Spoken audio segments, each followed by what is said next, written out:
বছরে জনগণের ভোটের মাধ্যমে এমপি নির্বাচিত হবে না, ওই নির্বাচনে বেগম খালেদা জিয়া কখনো যাবে না।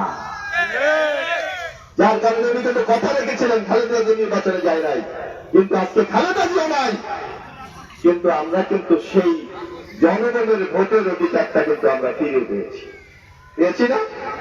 আজকে আপনি আগামী 12 তারিখ ভোট দেবেন, আপনাকে কেউ বাধা দিচ্ছে না, আপনাকে কেউ ভোট কেন্দ্রে যাওয়ার আগে রাস্তা থেকে পিটিয়ে বের করে দিচ্ছে না, অথচ আপনি ভোট কেন্দ্রে যে শুনবেন যে আপনার ভোট আগেই দেওয়া হয়ে গেছে, এটা কি শুনবেন? সুতরাং আপনার বুদ্ধি বিবেচনা করে কিন্তু আগামী দিনে আপনাকে ভোটটা দিতে হবে। কে আমার ভাগ্য পরিবর্তন করতে পারবে, লাগাতে হবে। আরেকটি কথা, আপনারা দেখবেন আমাদের নেতা জনাব তারেক রহমান বলে আমাদের ভাগ্য আমাদের পরিবর্তন করার উদ্যোগ নিতে হবে না, তাইলে অবশ্যই আপনাদের এখান থেকে এমপি বানাতে হবে, যাতে এই সংসদে দাঁড়িয়ে গিয়ে বলতে পারে যে মাননীয় স্পিকার, আমি কোন বাংলাদেশে বসবাস করি, যেই বাংলাদেশের 497টি উপজেলার মধ্যে একটা মাত্র উপজেলা বাঙ্গাবাড়ি, যেখানে কোনো হাসপাতাল নাই। ওই এমপি যেন দাঁড়িয়ে বলতে পারে যে আমার একটা জায়গায় আমি বসবাস করি। এখনো আমি আজকে বক্তব্য রাখবো না, সময় কম। এখন আপনাদের সামনে বক্তব্য রাখবেন ঢাকা কেন্দ্রীয় কমিটির প্রশিক্ষণ বিষয়ে সম্পাদক, দক্ষিণ জনপদের জননন্দিত নেতা, গরিব দুঃখী মেহনতি মানুষের বন্ধু, আমাদের সকলের প্রিয় মামুনরা পাবেন। সেই মামুনরা একটা কার্ডের জন্য প্রতি মাসে 2,500 থেকে 3,000 টাকা পাবেন, এবং প্রতি বছরে এই টাকার পরিমাণ বৃদ্ধি করা হবে।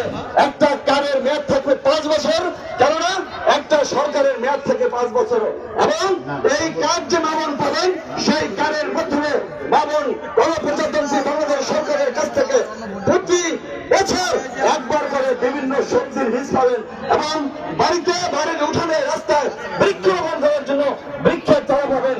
এবং এই কার্ড যে মামুনরা পাবেন সেই মামুনরা এই কার্ডের মাধ্যমে সরকারের কাছ থেকে, ব্যাংক থেকে লোন পাবেন। আপনার লোন গ্রহণ করতে ব্যাংকে করে স্থান, যখন মানুষ আপনার ডাকে সাড়া দেয়, আপনি তখনই নেতা যখন আপনি কারোর উপকারে তার সামনে গিয়ে দাঁড়ান। আর যদি আপনাকে দেখে জনগণ বলে এই তো সন্ত্রাসী যায়, চাঁদাবাজ যায়, সেইটা কি খুব শুনাবে? যার জন্য আমাদের সকল নেতা কর্মীদের প্রতি উদ্যোক্ত আহ্বান, মানুষের কাছে যান, মানুষের কাছে থাকুন, মানুষের উপকারে নিজে গিয়ে তার পাশে দাঁড়ান। তাহলে মানুষ বিএনপিকে ভালোবাসবে, আপনাকে ভালোবাসবে, আপনাকে শ্রদ্ধা করবে, না হয় আপনাকে কিন্তু এই সম্মানের চোখে দেখবে না। আপনারা দেখুন, আমাদের নেতা তারেক রহমান বলেছে যে আগামী দিনে আমি এমন বাংলাদেশ চাই না যেই বাংলাদেশে হিন্দু, মুসলমান, বৌদ্ধ, খ্রিস্টান, রাখাইন আমরা একসাথে বসবাস করতে পারবো না, বরং আমি সেই বাংলাদেশ চাই যেই বাংলাদেশে আমাদের পরিচয় হবে আমরা বাংলাদেশি।